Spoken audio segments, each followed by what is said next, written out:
comment that Mr. Manning had, so I'm going to let him answer, but I think the conversation was more that there'd be something available for somebody to buy in Hopwood, period. So anyway, to that one comment, I'll let Mr. Manning speak for what they actually talked about. But Because that wasn't clear from what the sheriff told us. and I wasn't there, so I can't tell you. But I would like to address one comment, though, as the unanimous decision by the Planning Commission. You know, there was only 4 members present that day.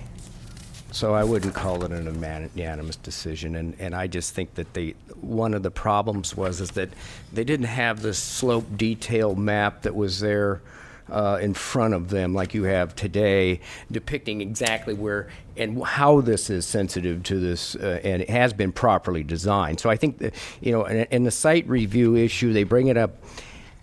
This has been in progress for 14 months, and I don't know why they wouldn't 8 months ago be presented this by staff saying, we have a project coming up, would you like to review it before it gets to a vote? And I think that's really the issue here for us. So anyway, Mr. Manning, if you'd like to speak for 1 minute. So when we received that negative letter from the Sheriff's Department, I went and asked Mr. Alman essentially why he was writing such a letter like that, and we got talking more and more about the lack of housing in Hopland and their desire to have a deputy right in Hopland. So we had some discussions about when we build these houses, they're going to be houses on the market and available to the Sheriff's Department, and I'll make every effort to make concessions or to get one of their deputies to buy one of these houses. And in the meantime, we've offered some of our rental units to get a deputy sheriff into Hopland, because that is one of the things that the community really desires, is to have a sheriff down there. They say that they're 20 minutes to 30 minutes away. So we're in the midst of trying to move a deputy into one of our vacant houses, and hopefully that will work out. And then in the meantime, when we're able to build this subdivision out, we'll make it a priority and do everything we can. If there's some concessions that need to be made to get a deputy in place, I'm not exactly sure how we would do it, and we haven't discussed those details, but we will commit to making every effort possible to have a deputy live in Hopland. So it was an informal arrangement or discussion Absolutely. with the sheriff. It wasn't anything specific in terms of... That's correct. And essentially what happened with that letter, we understand after speaking with the sheriff, they got the staff report at the very last minute, and Officer Smallcomb saw this come by his desk, and he made a quick reaction and put a letter out without all the information and didn't even review it with Mr. Alman. So when we went and took some steps backwards, we were able to resolve that, and when he saw our project, he thinks it's a good project that will provide needed housing in Hopland, and sees an opportunity for some of his department to actually be able to live in Hopland right now, where, quite frankly, we have a lack of housing availability in Hopland, and they've been trying, I understand now, for years to try to get a deputy down there. Sure. And that's where we stand on that.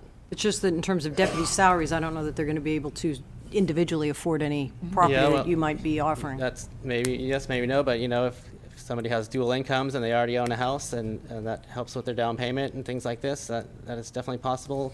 And we're going to put a product that is available for the community and for professionals and such in that position, and that's we're not just going to build houses for millionaires here. That these houses will be available for the community, and once maybe our houses are a little bit on the high end, but people move up and leave houses on the lower ends, and it all kind of moves up when you provide more housing. So yeah, I think that we will be able to get a deputy in one of the houses when we ultimately get that done, and that's a reason why we're asking for the planned unit development, where we have different sized parcels that are on the friendly terrain. So we have some smaller parcels that'll be more affordable than the bigger ones, and that gives us a range to offer this product to the community. So, Mr. Manning, while we're on the topic of affordability, my last concern is about the issue of the inclusionary zoning the county is considering, and that's coming forward in a very short period of time. Mm-hmm. Do you have any comments about that? Are you, and then Mr. Lynch's feelings were that, you wanted this project to get to this board and you wanted it to be in a certain time frame, which didn't allow the Planning Commission to visit the site as they had desired. With respect to the affordability, issue, which is a huge concern for the county. We have obligations with the state that we clearly haven't met, and we haven't met them historically, and today I don't believe we're meeting them. And so we need to take responsibility for that in terms of trying to create every opportunity for affordability. So we've talked about the hookup issue as maybe it is a problem with respect to sites that could also be developed in Hopland. If yours are not affordable, maybe it's an issue, maybe it's not. Are you able to commit to any aspects of affordability as proposed by Ms. Hilligus and that the board is considering? Well, I'm not sure on those details of what that is, but you know, I provide housing for the community in Lake and Mendocino County, and have a number of rental houses that are on the low income side, and I specialize in fixing up buildings to offer these. And so I'm doing these projects. I'm providing houses in all ranges from low, medium, and high. I have a building design business that I've worked on in Mendocino County, Oak Spring Studio, and we do building designs. We have innovative designs that are down to 500 square feet, and we're the people that are providing the housing in the community, and this is why you should let me go forward on this project, because you know, I'm not sure what's going on with the inclusionary business or what have you, but I'm the man that's providing housing in your community. Good. Well, when I'm ready to build my retirement house, it'll be about 500 square feet, because that's all I can afford, and I'll contact you. So are you willing to commit to any affordable components for this project, as per our discussion here at the board recently? Are you willing to do that? Well, you know, Ms. Smith, that this project was started and well underway before the inclusionary ordinance really got going at all. So it's not designed for it. No, we asked for no density bonuses, and you know, your staff has already suggested that this is too high a density and overdeveloped for the area as it is. And you know, Mr. Manning kind of touched about the problem is that you don't have you know, the housing market is like a pyramid. You have to have a base housings, and then as you build any housing, it relieves the bottom of the pyramid for other people to buy in. Currently in this market correction now, because you had a lack of availability, the baseline house of Ukiah went to $350,000. It's now down to $150,000 and $200,000, which fits right in with what Ms. Hilligus was talking about in the homeownership category.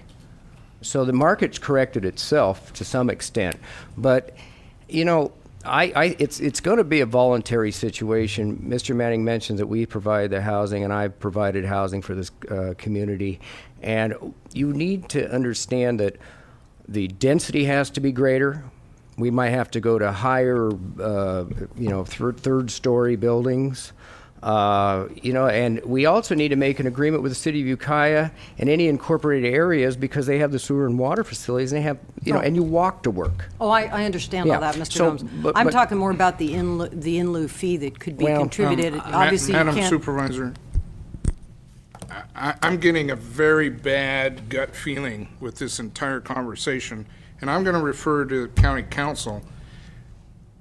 If you're offering an amendment to win your vote, I don't think that's appropriate.